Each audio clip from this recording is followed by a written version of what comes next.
The Samsung Galaxy S25 was left home alone this year. In all the excitement over Galaxy AI, the redesigned Galaxy S25 Ultra, and Pro Scaler on the bigger phones, I think Samsung forgot something important. It forgot to bring the Galaxy S25 into 25. The Galaxy S25 looks a lot like last year's Galaxy S24 and the Galaxy S23 from the year before that. It's a bit thinner and a tad lighter, but not much else has changed. It uses the same cameras as the Galaxy S23. This year's model comes with 12 GB of RAM instead of 8 GB, but it still starts at 128 GB of storage, a paltry gallery space for all the AI images you'll create, surely. The battery hasn't grown more than 3% larger over the past 2 years, though I surmise, based on my time testing other Qualcomm Snapdragon 8 Elite phones, that the Elite chipset inside this phone should prove a boon for battery life. Still, we couldn't have had a bigger cell? Or faster charging? Nope.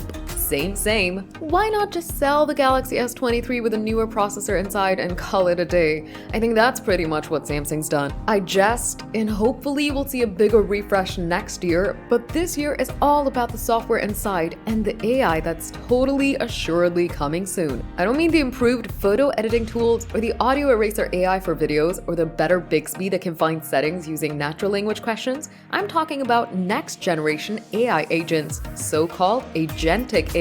The Galaxy S25 is going to gather information about you from everywhere. It'll use your phone, your Galaxy Ring, your Galaxy Watch, and even your smart home devices like your lights and your TV.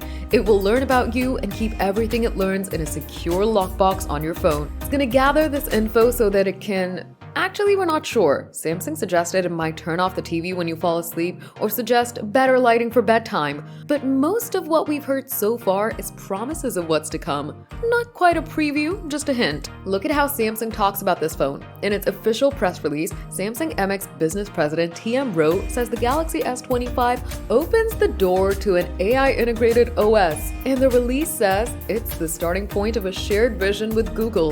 This isn't a finished product, it's a start. An empty vessel, and you fill it with data about you. I like the future that Samsung's building towards. It clearly understands that AI needs to make your phone easier to use and more accessible, and I think the best improvements we'll see in the Galaxy S25 will be Bixby's ability to help parse Samsung's wealth of features. I like that Samsung's taking personal data so seriously with its personal data engine. I'm very curious about what Samsung and my Galaxy S25 will do with all of my personal data, and if Galaxy AI will truly improve it as it learns more about me and my habit. There's a lot of potential, but Samsung has only demonstrated a patchwork of possibilities, not a coherent whole. I suspect this is a phone with a long growing tail, so we'll have to review this phone and revisit it as Samsung keeps improving and evolving Galaxy AI. The Samsung Galaxy S25 was unveiled at Galaxy Unpacked on January 22nd. It's available to pre-order now in a choice of 4 colors: icy blue, navy, mint, and silver shadow. In normal parlance, that's light blue, dark blue, light green, and silver.